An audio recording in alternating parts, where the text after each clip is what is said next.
Welcome back to Tales of Tarhelia. I'm your host, A.E. Jackson. Today, we're looking at the story behind the mysterious death of Nell Cropsey. Just as a warning, I believe this will be a long episode. First, a little peek behind the curtain. At the time I record my readings of John Harden's stories, I have not done any research on the story itself. At the end of those stories, I know as much as you do. I deliberately wait until after uploading to do any research, so as not to bias my reading. In this particular story, however, I doubt there could be any bias, as nearly all the facts laid down line up with the accounts from multiple newspapers across the state. Nevertheless, I feel I should share those accounts, as they shed much more light on the case, as well as the attitudes and feelings of the time. Although they do not lead to a murder, I'm sorry to say. First, let me quickly address a small handful of discrepancies. 1. Despite the insistence that Nell Cropsey was known as Beautiful Nell, there's no mention in any of the articles I read of that nickname before 1934. 2.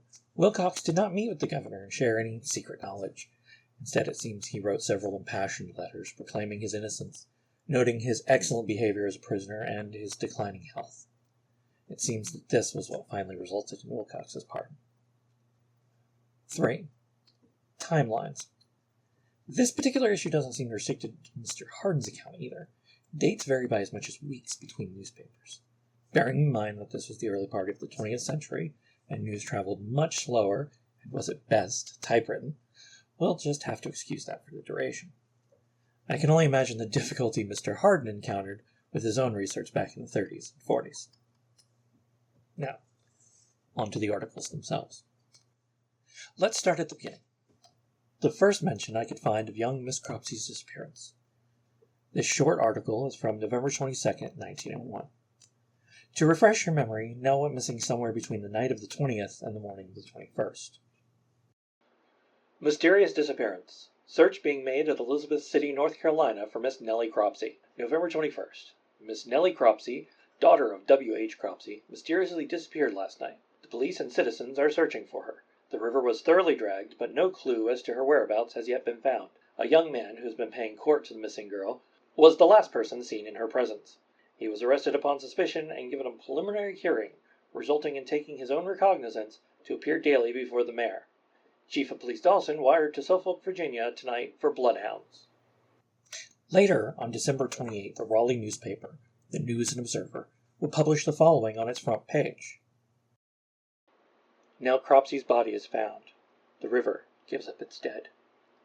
The arrest of Wilcox follows, and the naval reserves are ordered out to protect him and form a cordon about the jail. No marks of violence on body. The innocence of the young girl now established before the world. Awaiting the verdict of coroner's jury. At an early hour in the night, crowds surrounded the jail in which Wilcox is confined, but at 9:30 they begin to disperse. Miss Cropsey's body found by a fisherman, easily identified. The family prostrated with grief. By H.A. Chappell. Elizabeth City, North Carolina, December 27th. After 5 weeks of mystery and speculation, the body of the missing Nellie Cropsey suddenly appeared this morning in the river, 150 yards in front of the Cropsey home, floating in 4 feet of water and about 40 feet to the right of a direct line with the house. It was discovered by J.D. Stillman, who, in his boat, started out fishing. He will get $100 reward. He notified the committee, and as soon as Coroner Dr. I. Fearing came, the body was brought ashore. The body was floating face downward, and was dressed in a red waist and black skirt, as when last seen. On one foot was a shoe, but the rubber slipper worn on the other foot, when last seen, was gone. The hair had fallen down and was matted over the face. The face had turned very dark, but was easily identified by those who knew her. The spot where she was found had been dragged and redragged many times in vain. Within 30 minutes, the coroner summoned a jury of good men out of the crowds that thronged to the spot. 3 of the best physicians in town were summoned, and a thorough autopsy of the body was conducted. The head was shaved, the skull examined, and the body almost dissected, so thoroughly and minute was the examination. But as yet nothing official has been given out. The coroner's jury took all possible evidence, including an exhaustive report from the doctors, and have been in secret session all day. And now, at 6:30 o'clock, they've adjourned for supper, but will convene again at 9 o'clock tonight. The doctors will not talk. The wording of the jury's verdict will almost surely seal the fate of Wilcox. Great crowds block the street in front of the building where the jury is in session. Everyone is discussing the affair, but no one will express an opinion. All are waiting the finding of the jury. A gentleman, not knowing that I was a reporter, told me that one of the doctors conducting the autopsy told him confidentially that the autopsy could disclose the following facts. There are no bones broken, and every organ is perfect, not even a scratch on her body. She came to her death by drowning, and no other cause. She is a virtuous maid. This is not official, but is now on everyone's tongue. I saw her uncle, who said, "I knew Nell as soon as I saw her. Her body was as plump and natural as in life, only a little dark and the face slightly swollen.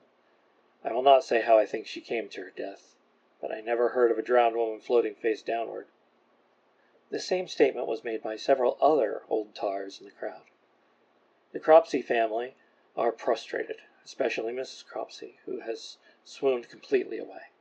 Strange to say, this morning, as she sat out in a dazed way across the river, where her sad eyes had been straining for weeks before, she saw the object and cried out hysterically, "There! There is Nell!" They comforted her by saying, "No, no, it is only a stump." But sure enough, it was Nell, for in an hour afterwards the fisherman found her. Wilcox, the man last seen with her, has been in the country for several days on his father's farm. When the body was found, the sheriff went and arrested him. When arrested, he was out duck hunting. He seemed indifferent, and as he came into town, even smiled at the crowd of sympathizing friends around the Cropsey home. The coroner's jury will not return a verdict till tomorrow. The doctors are holding another autopsy. The remains will be sent to Brooklyn by next Sunday and interred in Greenwood Cemetery. Governor orders out troops who protect Wilcox at the jail. The Elizabeth City Naval Reserves were placed at the disposal of Sheriff Grandy of Pasquotank County by Governor Aycock yesterday afternoon for the protection of J. A. Wilcox, who is suspected of having been connected with the death of Nell Cropsey. The action was taken in response to an appeal from Sheriff Grandy, who wired the governor shortly before 6 o'clock that there were threats of violence against Wilcox. The governor acted promptly and kept himself in touch with the situation in Elizabeth City by wire. Jumping forward to March 20th, the Elizabeth City newspaper Fisherman and Farmer would publish a detailed account of James Wilcox's first trial. I will not be reading the article in full for two reasons. The preserved copy is illegible in some areas, and it is also very long, taking up nearly the entirety of the front page. The account published here is in all important facts identical to that which Mr. Hardin laid. Jem Wilcox to hang. Judge returns verdict of guilty. Judge Jones sentenced him to be hanged April 25th next. The great trial began Thursday with the selection of the jury. Over 200 talesmen were examined before the 12 could be found to meet the demands of the opposing counsels. Miss Ollie Cropsey, next older sister to Nellie, was called as witness. She testified substantially as follows. Nell was 18 months younger than I. She weighed 110 pounds and was 19 years old. We came to Elizabeth City in April 1898. We became acquainted with Jim in June. He seemed to pay attention to Nell from the first. Would come to see her every Sunday, Tuesday and Thursday, and later came almost every evening. They would walk, ride, and sail together, and Jim would take her to all the shows. Twice they got back late from sailing. He brought her presents sometimes, very nice ones. A silver dish, a gold pen, a gold ring on the 17th of July, which was her birthday, and gave her pictures of himself. Last fall they quarreled. I heard them have a little spat in September. On one occasion I heard Nell say to Jim, "If you're going to act like this the rest of the season, you may stay at home." Nell went to religious meetings and joined the Methodist Church in October. Jim used to wait at the church door and go home with her. For a while they did not speak. Carrie came to visit us, and they began speaking again. On November 7th, Mr. Simpson of Canada was at our house, and Jim came. Nell told Jim to pull, and he took his hat and went. After that he came over 2 or 3 times a week, but Nell would never go to the door with him. Wednesday afternoon Jim and Carrie went to the skating rink, and when they returned Nell was riding. Nell and Jim never spoke during his half-hour stay. Jim brought fruit, but Nell would not take any of it. That night Jim came again. We knew his ring. Carrie answered the bell. Nell was fixing the lining of the coat she was going to wear to New York. Jim sat on the rocker and was very still and continued to look at his watch and compare it with our clock. He and Nell did not speak.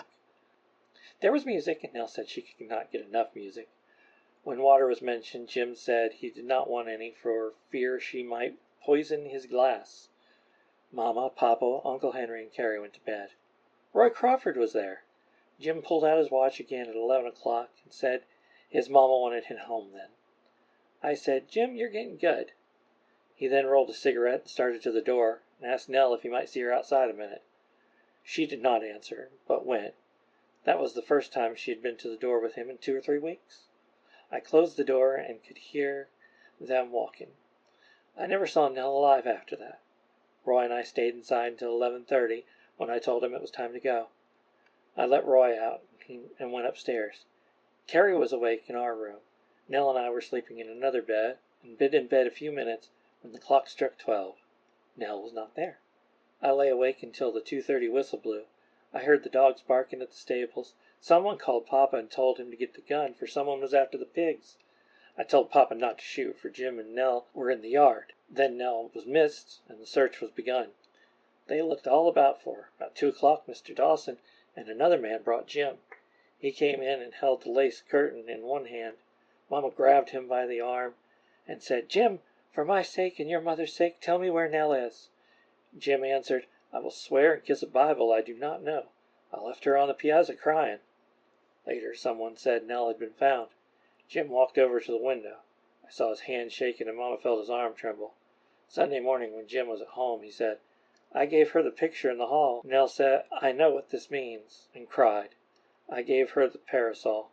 I told her to go into the house or she might catch cold. I could hear her crying when I'd gone as far as the gate." That night the conversation had been of suicide, subject to being suggested by either Jim or Carrie. Wilcox said he would prefer drowning, as he had been nearly drowned once, and it was a delightful sensation. Nell said she would rather freeze to death. Miss Nell Cropsey of New York, who visited last year, was sworn. She corroborated much of Miss Holly's testimony and told of the suicide conversation. Said Jim didn't talk much that night and don't think he spoke to Nell at all. Once Ollie asked him what he was smiling at, and he said that he didn't know he was smiling. He was looking straight ahead. It was so quiet. I went up about 10:30, leaving Nell, Ollie, Roy, and Jim. When the alarm was given, there was much confusion. Nell was gone, and Ollie was weeping. W.H. Cropsey said he was Nell's father. Said he went upstairs on November 20th about 8:30, came down again 11:45, and ate a saucer of prunes and 2 slices of bread. A few minutes later, he heard the town clock strike 12, and he went to bed again.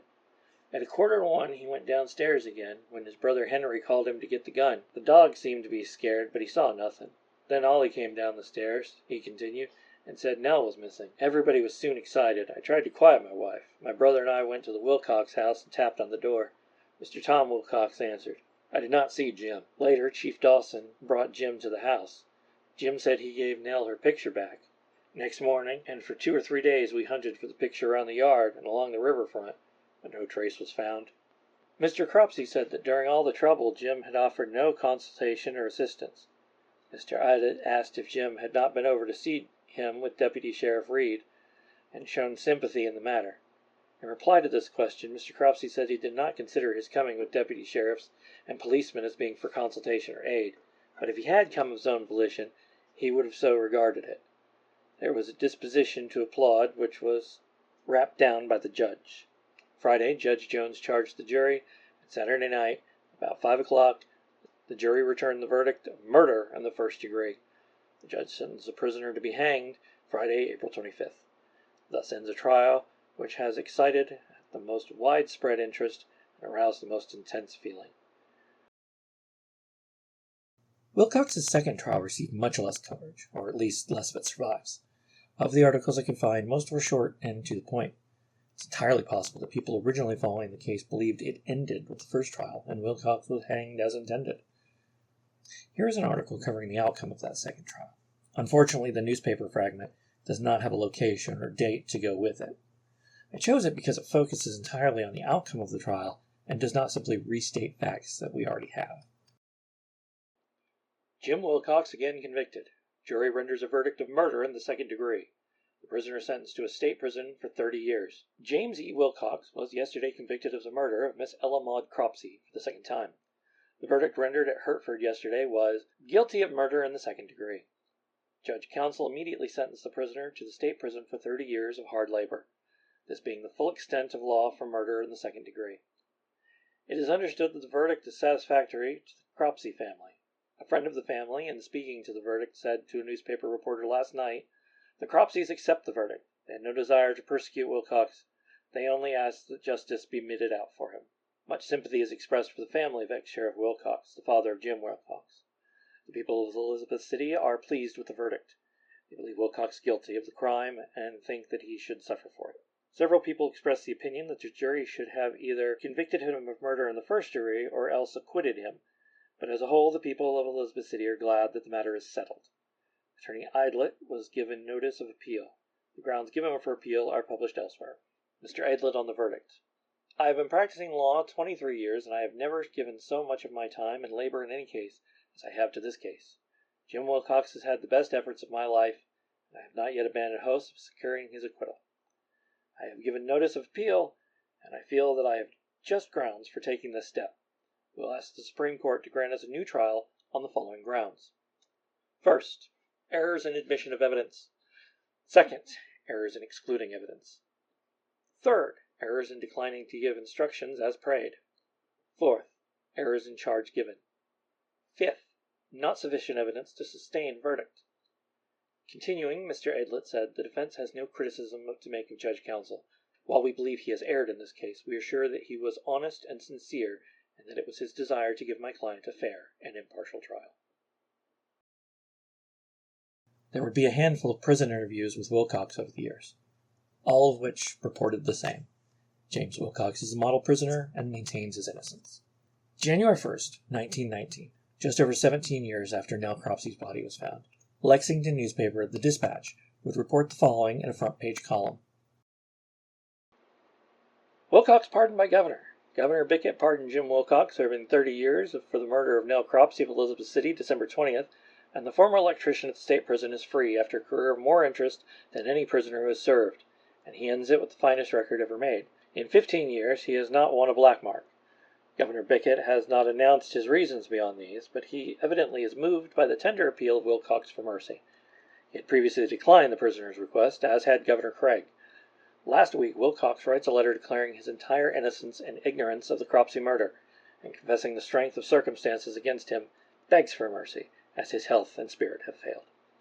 Wilcox, in writing Governor Bickett, says, "For 16 years I have been unjustly punished, and now, broken in spirit and health, I come to you asking for mercy. Although you may think I am guilty, and viewing it from a direction other than my own, I too can see that the circumstances are against me, for it is a very mixed-up affair. But I do not know any more about it than an unborn babe, and were it my last words on earth, I would still protest my innocence, and would not be going before my Maker with a lie on my lips. The simple fact that the Lord has been with me all these many years, and has extended mercy, ought to be a sufficient reason why you should show mercy, for your and my Heavenly Father knows I'm innocent. For 15 years and 7 months I have worked hard and faithful, been submissive and obedient to those whom I have been under. That is what my prison record will show, and that is a record that very few ever attain. 15 years with nothing against it. And now, dear Governor, it is with the same spirit that you ask the Heavenly Father for mercy, that I come and ask you for mercy. And should you see fit to grant me a pardon, I can assure you that I will not cause you one regret for having done so. Of course I know you viewed the other side of the case in every detail. Now I ask you to do this. Just stop and think. 16 years unjust punishment. Mother and father taken away during that time. Was not allowed to see them as others have done. Broken in spirit and health. Not much longer to live. I ask you, do you not think that I have been punished enough? The next and final article in this tragic affair is complicated by multiple factors. Primarily, it is actually 3 articles in one newspaper, and has been divided in an odd fashion. I will be reading all 3 in the order that I believe makes the most sense. You may notice that this paper's article is the only mention of beautiful Nell, some 33 years after her death. This article is also particularly gruesome in the details of Jim Wilcox's suicide, which I will be reading verbatim. Listener discretion is advised. Coming full circle back to Elizabeth City, December 4th, 1934. James Wilcox, who served prison term for murder of Nell Cropsey, ends life with load from shotgun. James Wilcox today took the life which the state of North Carolina years ago had demanded. On the night of November 20th, 1901, Nell Cropsey of Riverside Drive disappeared from her home. Her body was found 3 weeks later in the Pasquotank River. Wilcox, then a young man of 25, was the last person seen with her. He had been paying his attention to her, and a quarrel was said to have taken place. When the body was found, Wilcox was arrested and placed in the Pasquotank County Jail. Feeling against him was so high that precautions were taken to prevent mob violence. At the March term of Superior Court in 1902, Wilcox was indicted by the grand jury, which charged that he willfully, feloniously, and with force of arms did kill and murder Ella M. Cropsey. On Saturday, March 22, 1902, a jury found Wilcox guilty of first-degree murder. Judge George A. Jones sentenced him to be hanged by the neck until he was dead. From this sentence, the defendant appealed to the Supreme Court and at a later date secured a change of venue to Perquimans County, where he was found guilty of second-degree murder and sentenced to 30 years in prison. Prison records at Raleigh show that Wilcox was sentenced January 1903 to 30 years in prison. Governor Craig twice refused him clemency, but Governor Bickett pardoned him December 20, 1918, after he had served almost 16 years. Dusty newspaper files tell the story of a recluse who committed suicide.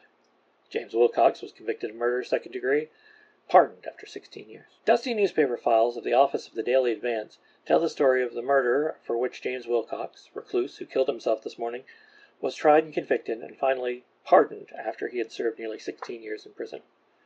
The following news story, taken from the December 20, 1918 Advance, tells of the crime and Wilcox's prison record. The second article, which appeared on December 24, 1918, tells the story of his return home. Superintendent P.S. Vann has just returned from Raleigh this morning and in speaking to a reporter of this newspaper of his trip made the prediction that Governor Bickett will pardon Jim Wilcox this week. It will be recalled that about 16 years ago, Miss Nell Cropsey was last seen alive, standing on her father's porch in the evening talking with Jim Wilcox, who had for some time been paying his respects to her as a lover would. She had made arrangements to take a trip away from Elizabeth City to some distant city, and Madame Grundy said that decision to leave her admirer aroused his jealousy and brought about serious objection from him. For more than 3 weeks, the gossip of Elizabeth City centered upon what had become of Miss Nell Cropsey since she was last seen alive on her porch. Her mysterious departure was discussed throughout Carolina and Virginia, until her body was discovered floating in the Pasquotank River, in front of the home by the beautiful Riverside Drive. Then the mystery was, who killed her, and anchored her body in the river. Jim Wilcox was convicted of murder of Miss Cropsey and sentenced to the state's prison for life.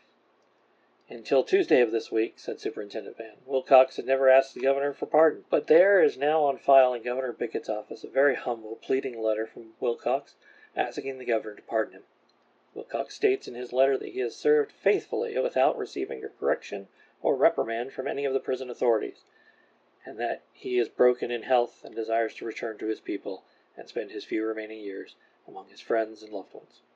He protests strongly that he is innocent of the murder of Miss Nell Cropsey and calls upon God to witness his statement. The manager of the state prison has held his prison office for 18 years, and he departs from his custom and writes Governor Bickett a complimentary letter of the conduct of Wilcox for all these years and recommends to the governor that he grant Wilcox pardon. With a few strokes of his pen, Governor Thomas W. Bickett will be likely to give Jim Wilcox his freedom and allow him to eat Christmas dinner with his relatives at home. Governor Bickett was in Maryland when the request for pardon was received, but he is expected to return to his office in Raleigh today, and will, more than likely, act promptly upon the request of Wilcox and the prison manager. The second story follows. Jim Wilcox is back home for Christmas, a free man. He arrived in the city on the train from Norfolk due at 11:35, but which did not arrive until nearly 2 o'clock in the afternoon. He was met at the train by members of the family who, through all the years, have held to their faith in him, and his reunion with his loved ones at the Norfolk Southern made an affecting scene. Judging from the general tone of comment heard at the depot today and about the street, since news of Wilcox's pardon has been received here, the welcome to the pardoned man is felt not only by those who are his relatives and friends, but also by Elizabeth City people generally. The feeling against him, once so strong here, that he was taken to another county for trial, seems to have passed, and the general sentiment seems to be a feeling of satisfaction at the one-time prisoner's pardon and return. Wilcox was convicted on circumstantial evidence, and there have always been many who questioned his guilt. No note, letter, or diary has been found, shedding light on 33-year-old murder mystery. Wilcox places shotgun under chin and pulls trigger. Tuesday morning. Face is blown away. James Wilcox, 58-year-old recluse, may have taken with him into death today the answer to the question, who killed beautiful Nell Cropsey? Lying on his bed in the room which he occupied in the rear of John Tuttle's garage on South Road Street, Wilcox placed a 12-gauge shotgun under his left jaw and blew his head and face off. Only his mouth, a part of his nose, and the right cheek remained. Wilcox, who served almost 16 years in state prison after being convicted of the second-degree murder of Miss Cropsey on the night of November 20th, 1901, was once sentenced to hang, but after appealing to the Supreme Court, he was granted a new trial, this time in Perquimans County, and was sentenced to 30 years for second-degree murder.